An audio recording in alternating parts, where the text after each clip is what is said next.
નમસ્કાર, પ્રણામ, સ્વાગત છે તમારું એક નવા વિડીયોમાં। મિત્રો, જો તમને આજનો આ વિડીયો પસંદ આવે તો વિડીયોને લાઇક, શેર અને આપણી ચેનલને સબસ્ક્રાઇબ જરૂર કરજો। તો ચાલો શરૂ કરીએ આજની સ્ટોરી। મારા પતિની આજે ફરીથી હોસ્પિટલમાં એપોઇન્ટમેન્ટ હતી। તેમને કિડનીની બીમારી હતી, જેની સારવાર માટે અમારે દર થોડા દિવસે શહેરમાં જવું પડતું। જ્યારે હું પતિને લઈને શહેરમાં પહોંચી ત્યારે હોસ્પિટલમાં ઘણી ભીડ હતી। બહુ લાંબી લાઈન લાગેલી હતી। મારા પતિને લાઈનમાં બેસાડીને મેં મારા પતિને કહ્યું, હમણાં અહીં બેસીને નંબર લઈ લો, હું ત્યાં સુધી જઈને નેહાને બોલાવી લાવું। ઘણા દિવસો થઈ ગયા છે, તેને જોઈ પણ નથી। હવે અહીંયા સુધી આવ્યા છીએ તો દીકરીને મળી પણ લઈશું, એમ પણ તેની કોલેજ છૂટી ગઈ હશે। મારા પતિ કહેવા લાગ્યા, સારી વાત છે, જા જઈને બોલાવી લાવ, હું અહીં નંબર લઈને લાઈનમાં બેઠો છું। ઓછામાં ઓછા 2 કલાક પહેલાં આપણો નંબર નહીં આવે। નેહાએ મને તેની હોસ્ટેલનું નામ અને સરનામું જણાવેલું હતું। તેને શહેરમાં આવ્યાને વધારે સમય નહોતો થયો। 2 મહિના પહેલાં જ તે ભણવા માટે શહેરમાં આવી હતી અને અમને એ વાતનો ખૂબ જ ગર્વ હતો કે અમારી દીકરી અમારા ગામની એકમાત્ર એવી દીકરી છે જે આગળનું શિક્ષણ મેળવવા માટે શહેરમાં આવી છે। પણ આજ સુધી અમે ક્યારેય શહેરમાં આવીને તેને નથી મળ્યા। હું વિચારી રહી હતી, જ્યારે હું તેની હોસ્ટેલમાં પહોંચીશ તો તે મને જોઈને ખુશીથી મારા ગળે લાગી જશે અને તેની બહેનપણી સાથે પણ મારો પરિચય કરાવશે। ત્યારે હું ખૂબ ગર્વથી કહીશ કે આ મારી પુત્રી છે।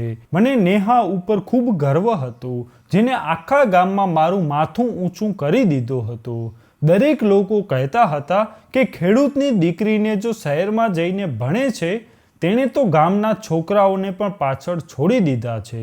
આ એવા શબ્દો હતા જેણે મારા જીવવાનો ઉત્સાહ વધાર્યો હતો। નહીંતર સુરેશની બીમારીએ તો અમારી કમર ભાંગી નાખી હતી। અમારી પાસે ખાવા પીવાના પૈસા પણ નહોતા બચ્યા, પરંતુ મારી દીકરીએ સ્કોલરશિપ ઉપર કોલેજમાં માત્ર એડમિશન નહીં, પરંતુ તેને હોસ્ટેલમાં રહેવાની સગવડ પણ મફત મળી હતી। હું રિક્ષા કરીને તે હોસ્ટેલના ગેટ ઉપર પહોંચી ગઈ અને મેં જઈને ચોકીદારને કહ્યું કે હું નેહાને મળવા માંગુ છું, તે મારી પુત્રી છે। આટલું કહીને મારા ખભા આપોઆપ ઊંચા થઈ ગયા। ચોકીદારે મારી સામે એક નજર નાખી અને પછી તે ફોન ઉપર કોઈની સાથે વાત કરીને નેહા વિશે પૂછપરછ કરવા લાગ્યો અને પછી તેણે મને કહ્યું કે આ નામની તો કોઈ છોકરી અમારી હોસ્ટેલમાં નથી। તેની આ વાત સાંભળીને હું પરેશાન થઈ ગઈ અને તેને ફરીથી તપાસ કરવાનું કહ્યું તો તે કહેવા લાગ્યો કે મેડમ, મને અહીંની દરેક છોકરી વિશે ખબર છે, કોણ ક્યારે આવે છે અને ક્યારે જાય છે, અમે નજર રાખીએ છીએ। આ નામની કોઈ છોકરી નથી। તેમ છતાં તમારા કહેવાથી મેં વોર્ડન પાસે જાણકારી મેળવી લીધી છે, પરંતુ તે પણ કહે છે કે નેહા નામની કોઈ છોકરી આપણી હોસ્ટેલમાં નથી।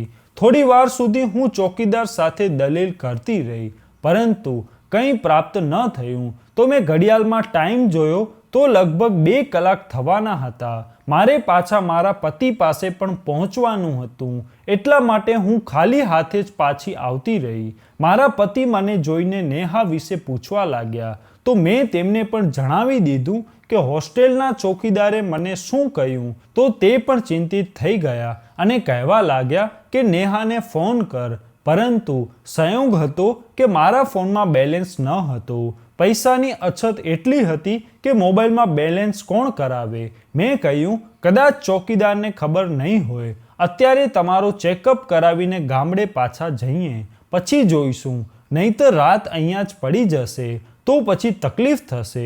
બીજા બાળકો પણ ઘરે એકલા છે, નેહા સાથે હું ઘરે જઈને વાત કરી લઈશ। વાસ્તવમાં અમારું ગામ સુરતના એક દૂરના વિસ્તારમાં હતું અને મોડી રાત્રે કાચા વિસ્તારોમાંથી પસાર થવું પણ ખૂબ મુશ્કેલ હતું। એટલા માટે મારી કોશિશ રહેતી કે હું હોસ્પિટલમાંથી ફ્રી થઈને પહેલાં ગામની હદમાં પ્રવેશી જાઉં। જ્યારે મારા પતિનો વારો આવ્યો ત્યારે ડૉક્ટરે ચેકઅપ કરીને જણાવ્યું કે સુરેશની કિડની સંપૂર્ણપણે કામ કરતી બંધ થઈ ગઈ છે। તેનું શરીર બસ એક જ કિડની પર ચાલી રહ્યું છે।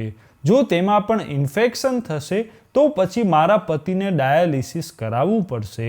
આ એક ખતરનાક શબ્દો હતા જેને સાંભળીને મારા પગ નીચેથી જમીન સરકી ગઈ હતી. મેં મારા પિતાને પણ આ જ બીમારી સામે લડતા જોયા હતા.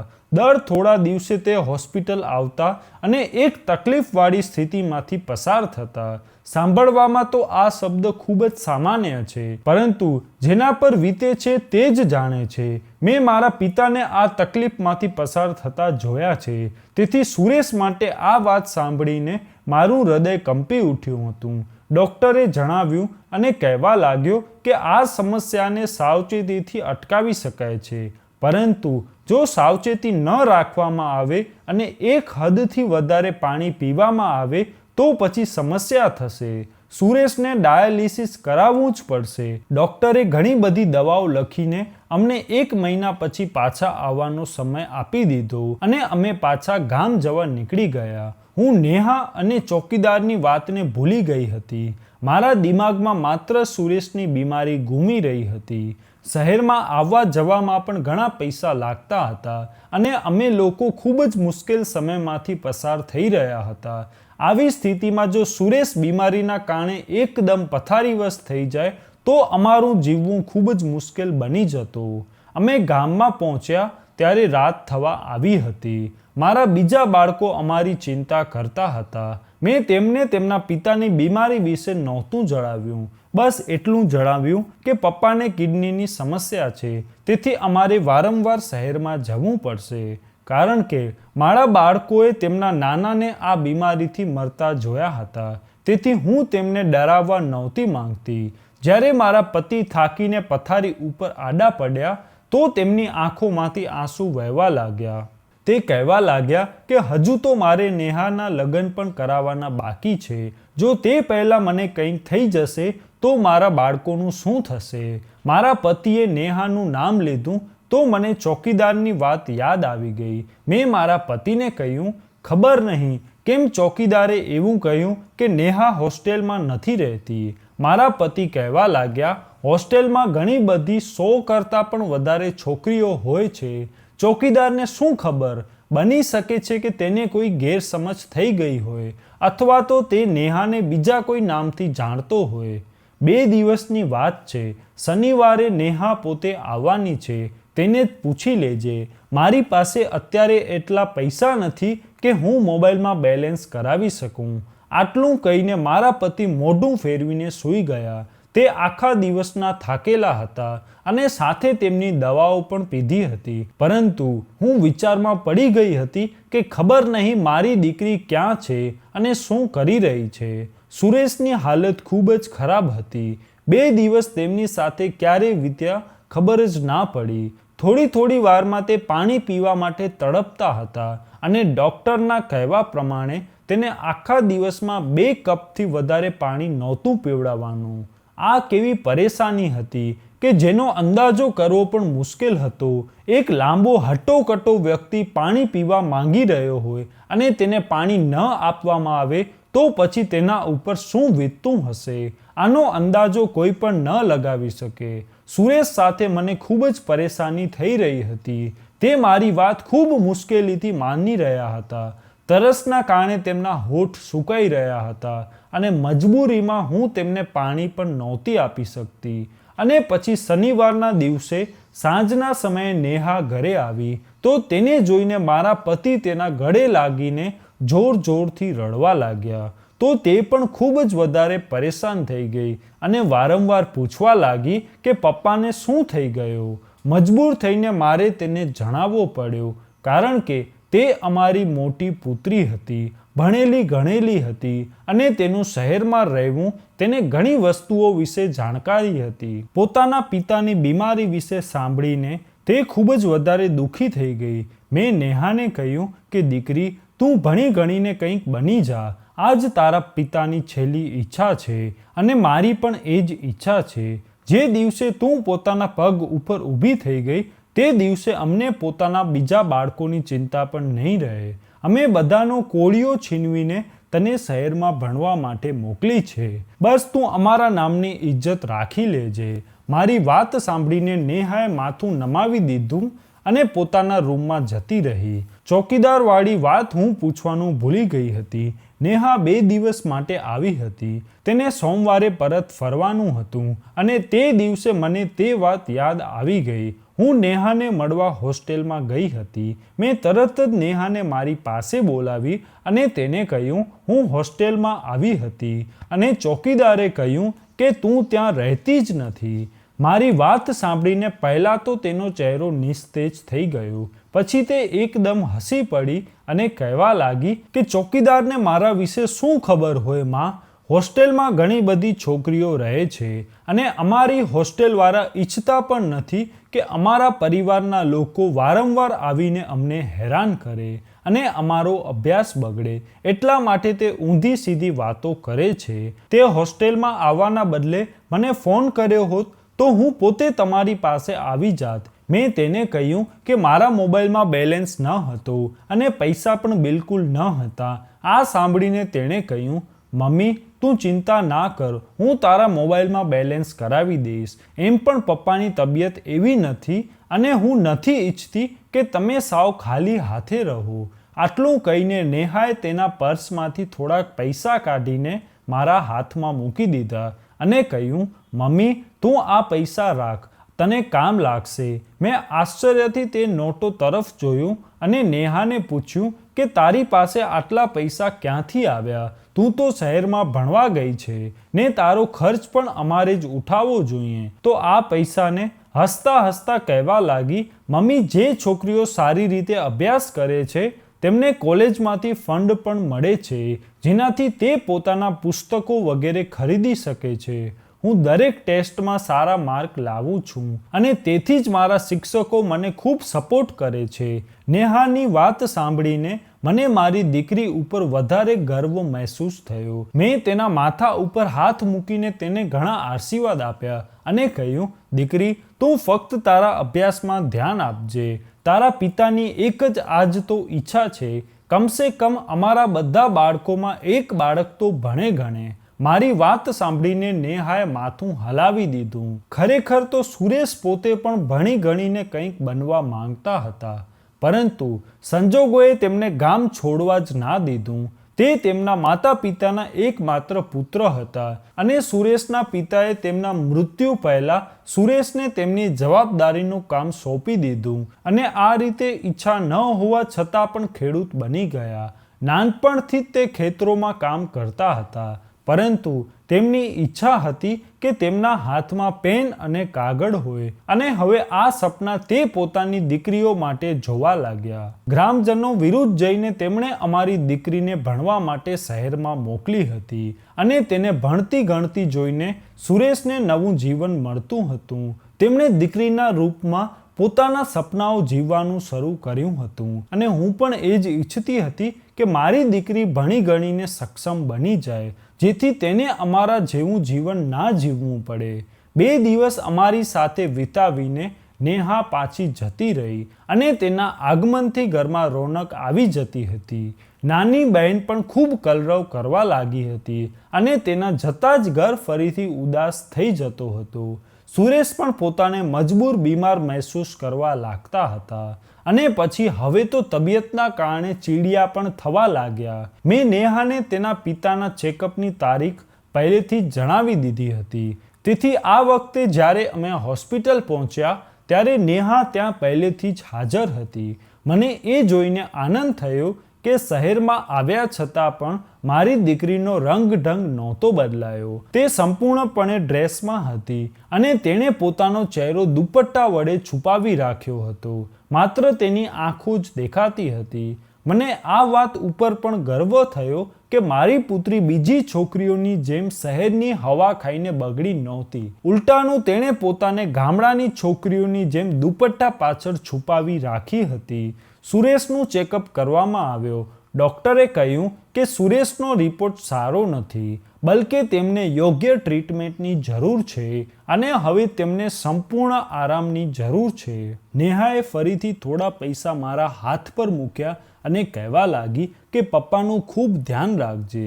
સુરેશે પણ નેહાને સલાહ આપી કે તે અભ્યાસમાં ખૂબ મન લગાવે અને જલ્દીથી સારા માર્ક સાથે પાસ થઈ જાય આ સાંભળીને નેહાના ચહેરા પર એક ઉદાસ સ્મિત આવી ગયું. પછી બંને પતિ પત્ની પાછા ગામડે આવતા રહ્યા અને પછી 1 મહિના પછી અમારે સુરેશના ચેકઅપ માટે શહેરમાં જવાનું હતું. પરંતુ આ વાતને 15 દિવસ પણ નહોતા વીત્યા કે એક રાત્રે અચાનક જ સુરેશની તબિયત ખૂબ જ વધારે ખરાબ થઈ ગઈ. જેમ તેમ કરીને સવાર થઈ, પરંતુ તેમ છતાં પણ સુરેશની હાલતમાં કોઈ સુધારો ન થયો. તેથી મારે તેમને ફરીથી શહેરમાં લઈને ભાગવું પડ્યું. મેં વિચાર્યું કે નેહાને ફોન કરી દઉં, પરંતુ 2 દિવસથી ગામમાં લાઇટ નહોતી, તેથી મારો ફોન પણ ચાર્જ નહોતો. મને સમજાતું નહોતું કે હું શું કરું. તો પછી મારી બીજી દીકરી કહેવા લાગી કે મમ્મી, તું ત્યાં જઈને ફરીથી હોસ્ટેલમાં જજે, નેહા તને મળી જશે અને જો લાઇટ આવી જશે તો અમે ફોન ચાર્જ કરીને નેહાને જાતે ફોન કરી દઈશું. હું મારા પતિને લઈને સીધી હોસ્પિટલમાં પહોંચી. ડૉક્ટરે મારા પતિને દાખલ કરી દીધા અને ડાયાલિસિસનો કહી દીધું. આ સાંભળીને હું ખૂબ જ ગભરાઈ ગઈ. મેં મારા પતિને હોસ્પિટલમાં એકલા મૂક્યા અને હું પોતે નેહાને લેવા માટે હોસ્ટેલ પહોંચી ગઈ, કારણ કે એ જ મારો એકમાત્ર સહારો હતી. પરંતુ ચોકીદારે ફરીથી નેહાનું નામ સાંભળીને એ જ વાત દોહરાવી કે અહીંયા આ નામની કોઈ છોકરી નથી રહેતી. હું તેના સામે હાથ જોડી રડવા લાગી કે મારા પતિની તબિયત ખૂબ ખરાબ છે. ભગવાનની ખાતર મારી દીકરીને બોલાવો, હું તેને ફરીથી હેરાન નહીં કરું. પરંતુ તેની જીભ ઉપર બસ એક જ વાત હતી કે મેડમ, ભગવાનની ખાતર અમારો પીછો છોડો. ચોકીદારે કહ્યું કે વાસ્તવમાં તે ક્યાંક બીજે રહેતી હશે, તેણે તમને ખોટું કહ્યું હશે. આજકાલની છોકરીઓ આવું જ કરે છે. આ સાંભળીને તો મારું મોઢું ગુસ્સાથી લાલ થઈ ગયું. મેં તેને કહ્યું, મારી પુત્રી કોઈ અસંસ્કારી છોકરી નથી, તે એક આજ્ઞાકારી અને શરીફ છોકરી છે. તે આ જ હોસ્ટેલમાં રહે છે. પરંતુ ચોકીદાર તો પોતાની વાત ઉપર મક્કમ રહ્યો. તો હું હાર માની ગઈ અને રડતા રડતા પછી હોસ્પિટલમાં પહોંચી ગઈ. નર્સે મને રસ્તામાં જ રોકી દીધી અને કહેવા લાગી, તમારે પહેલા કાઉન્ટર ઉપર પૈસા જમા કરાવવા પડશે, ત્યાર પછી તમારા દર્દીની સારવાર શરૂ થશે. મેં નર્સને કહ્યું કે આ તો સરકારી હોસ્પિટલ છે, તો પછી શેના પૈસા જમા કરાવવા પડશે. મારી વાત સાંભળીને નર્સે અજીબ નજરથી મારી સામે જોયું અને કહેવા લાગી, દરેક વસ્તુ મફત નથી મળતી, અમુક વસ્તુના પૈસા તમારે ભરવા પડશે. અહીંયા તમારી અડધા પૈસાથી સારવાર થશે, બાકીના અડધા પૈસા તમારે પોતે જમા કરાવવા પડશે. આ સાંભળીને મારા માથે આભ ફાટી પડ્યું. મારી પાસે તો 1 રૂપિયો પણ નહોતો. જે પૈસા નેહાએ મને આપ્યા હતા તે પૈસા ખર્ચીને હું મારા પતિને એમ્બ્યુલન્સમાં શહેરમાં લાવી હતી. હવે મારી પાસે 1 રૂપિયો પણ નહોતો જેને હોસ્પિટલના કાઉન્ટર ઉપર જમા કરાવી શકું. મારી આંખોમાંથી આંસુ વહેવા લાગ્યા. કંઈ સમજાતો ન હતો. ત્યાર પછી મેં વિચાર્યું, હું ડૉક્ટર સાહેબ સામે હાથ જોડીને મદદ માંગું. કદાચ તે જ મારા માટે કંઈક કરે, કારણ કે ઘણા ટાઈમથી અમે એક જ ડૉક્ટર પાસે ઈલાજ કરાવી રહ્યા હતા. તો મારી તેમની સાથે ઘણીવાર વાત થઈ હતી. તે અમારી પરિસ્થિતિ વિશે પણ જાણતા હતા. એ જ વિચારીને હું ડૉક્ટરના રૂમમાં પહોંચી, પરંતુ ત્યાં જઈને મારા રૂંવાટા ઊભા થઈ ગયા. મેં ડોરબેલ વગાડ્યા વિના દરવાજો ખોલવાની ભૂલ કરી હતી અને અંદરનું દ્રશ્ય જોઈ મારા હોશ ઉડી ગયા હતા. મેં અચાનક જ ચીસ પાડી અને મારી દીકરીએ પણ મને જોઈ લીધી. નેહા ડૉક્ટરના રૂમમાં હાજર હતી. મેં આ વાતને ખરાબ સમજી લીધી હતી. હું એકદમ ગુસ્સાવાળી આંખોથી મારી પુત્રીને જોઈ રહી હતી અને તેના ચહેરાનો તો રંગ ઉડી ગયો હતો. તે ધ્રુજીને કહેવા લાગી કે મમ્મી, તું અહીંયા શું કરી રહી છે? મેં આગળ વધીને એક જોરદાર થપ્પડ નેહાના ગાલ ઉપર મારી દીધી અને તેને પૂછ્યું કે આ બધું શું છે? તે રડવા લાગી અને રડતા રડતા બોલી, મમ્મી, તું પહેલાં મારી પૂરી વાત સાંભળી લે અને પછી જ કોઈ નિર્ણય લેજે. પરંતુ મારું તો દિલ તૂટી ગયું હતું. મેં મારી દીકરીને શહેરમાં ભણવા માટે મોકલી હતી. મને તેના પર ખૂબ જ વિશ્વાસ હતો. આખા ગામમાં ખભા ઊંચા કરીને હું ચાલતી હતી કે મારી પુત્રી શહેરમાં ભણવા ગઈ છે. તે અહીં આવીને આવું કામ કરશે એવી તો મેં કલ્પના પણ નહોતી કરી. છેલ્લી વાર જ્યારે મેં તેને દુપટ્ટામાં જોઈ હતી ત્યારે મને લાગ્યું હતું કે મારા ઉછેરમાં કોઈ કમી નથી રહી, પરંતુ આજે હું શરમથી પાણી થઈ ગઈ હતી. નેહાએ મારા બંને હાથ પોતાના હાથમાં પકડી લીધા અને કહેવા લાગી, મમ્મી, મેં આ કામ ખૂબ જ મજબૂરીમાં કર્યું છે. મને સ્કોલરશિપ પર શહેરમાં ભણવા માટે બોલાવવામાં આવી હતી, પરંતુ અહીં આવ્યા પછી મને ખબર પડી કે તે સ્કોલરશિપ માત્ર 25% હતી અને તે પણ થોડા સમય પછી જ મારી પાસેથી લઈને અમુક ભલામણવાળી છોકરીઓને આપી દેવામાં આવી હતી. મારે પોતાની ફી પોતે ભરવાની હતી અને રહેવા માટે હોસ્ટેલમાં જે ભાડું ચૂકવવાનું હતું તે પણ ખૂબ જ વધારે હતું અને પછી તેનાથી પણ વધારે હોસ્ટેલનું વાતાવરણ હતું. તે ખૂબ જ વધારે ખરાબ હતું. ત્યાંની છોકરીઓ ખૂબ જ એડવાન્સ હતી, ખોટી પ્રવૃત્તિમાં સામેલ હતી. મારા માટે ત્યાં રહેવું ખૂબ જ મુશ્કેલ હતું. મેં વિચાર્યું કે મારું ભણવાનું છોડીને પાછી ગામડે જતી રહું અને એ જ વિચારીને હું પાછી ગામમાં આવી. પરંતુ એ જોઈને હું વિચારમાં પડી ગઈ કે તમે લોકો મારા ભણતરને કારણે આખા ગામમાં પ્રખ્યાત થઈ ગયા છો. બધા મને ખૂબ માન આપી રહ્યા હતા અને અમુક ગામવાળા તો એ વાત ઉપર પણ ખૂબ ખુશ હતા કે હું ગામની પહેલી છોકરી છું જે શહેરમાં ભણી રહી છે અને તેઓ પણ પોતાની દીકરીઓને મારી જેમ ભણાવવા માંગતા હતા. જો હું આવામાં તેમને જણાવતી કે હું શહેરી વાતાવરણથી પરાજિત થઈને હું પાછી ગામમાં આવી ગઈ છું તો કદાચ ગ્રામજનોની આશા ઉપર પાણી ફરી વળ્યું હોત. મારે કોલેજની ફી અને હોસ્ટેલનું ભાડું પણ જાતે જ ભરવાનું હતું.